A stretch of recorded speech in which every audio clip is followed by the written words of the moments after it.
And so I remember in your badge post, you talked about future of work and how that was a Yeah, big thing that you were thinking about and concerned about. And so I'm wondering if you right. just talk about that and, how did that educate what you ended up doing after Facebook?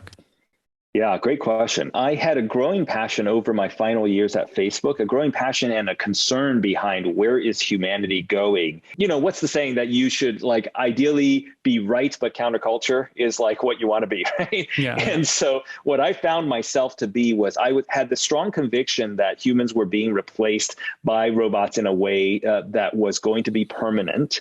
But most of my coworkers that I debated this topic with at Facebook felt like I was being a Luddite. And in fairness to them, the historical truth is my perspective has historically always been wrong. People have been talking about people getting run out of jobs for just centuries at this point. And it has never in human history been the case that people have run out of jobs. What happens is new jobs of different types have been invented in the meantime, and people go into those jobs. Okay. Hmm.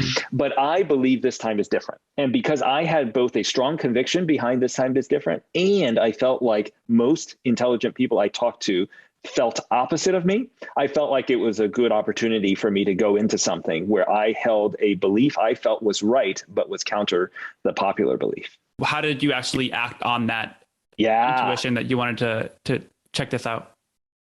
great question. I became an entrepreneur in residence with Madrona Venture Group, which is a venture Mhm. funding group in Seattle. Mhm. Primarily, my EIR was focused on trying to build a B Corp to bridge the rising income gap in the US. So my theory was that, automation would increase the income gap, that what would happen is people at the lowest levels of income would find their income either stagnant or actually reducing over time if we don't fix what's happening with automation displacing them. And so Mhm. I wanted to start a B Corp that could actually help that. A large premise of the B Corp was to align the incentives between people who have human capital and knowledge with the people who could gain from their own human capital being built through things like being taught. Let me give you a concrete example. Today, the best and the worst Uber drivers have no incentive to help each other, right? There's like no incentive if you're the best driver to help the worst guy, right? Yep. But you can imagine gig marketplaces where it does incentivize the alignment of the best performers with coaching the up and coming performers, the way that guilds used to work. This idea that you would join a guild as a junior member, the guild itself reaps some benefits from taking a fraction of your income, let's say, but you reap a huge benefit of being sort of built up by the guild to become better and better to one day hang your own shingle, right? Mm. So I was thinking that one way to address this rising income gap was to bridge this human capital gap by aligning incentives between people who knew what they were doing, who were more expert at something, versus people who were up and coming and learning. One of the things that I thought was so inspiring is that you actually spent the holiday season 2021 as a warehouse worker on Amazon. And you have a podcast about that. I'll leave that in the links. But I'm wondering if you just give us a preview of, what was your takeaway from spending a couple months as an Amazon employee?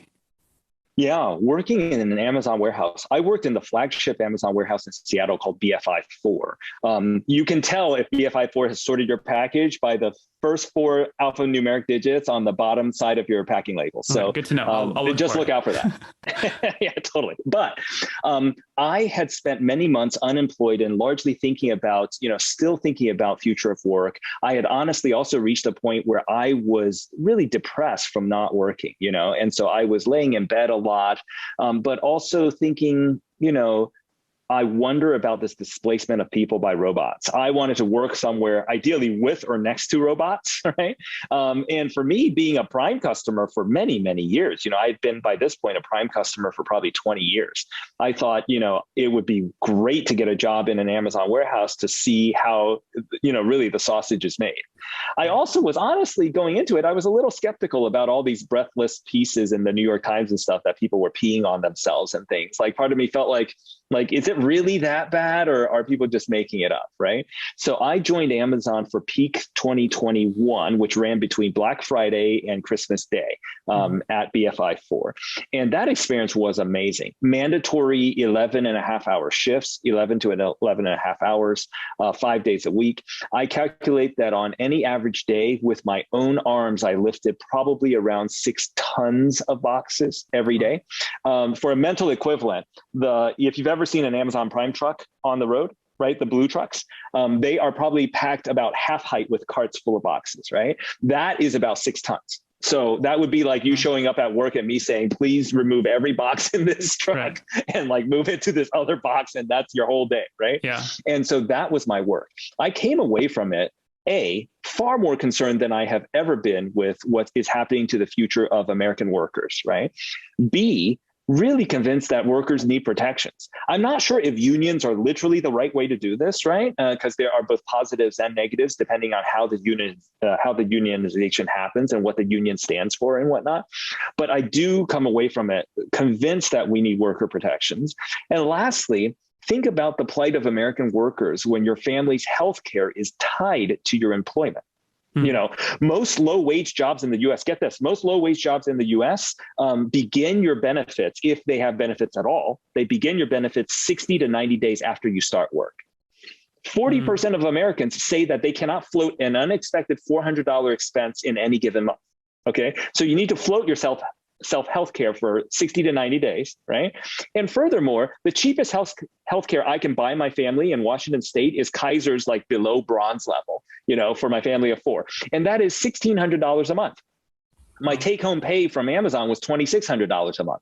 So like, how are people supposed to float themselves? So I came away from this job just really much more appreciating that we need regulations to protect people in America, these workers. And furthermore, that the robots are coming, and you can bet that the moment it is cheaper for Amazon to put a robot in place than it is to hire a person, the faster they will do that. And in fact, ironically, the more you raise wages, the faster that time comes, right? And so like we are on a collision path between unionization, rising wages, and guaranteed robotization. So I feel like all of that is coming to a head within the next few years.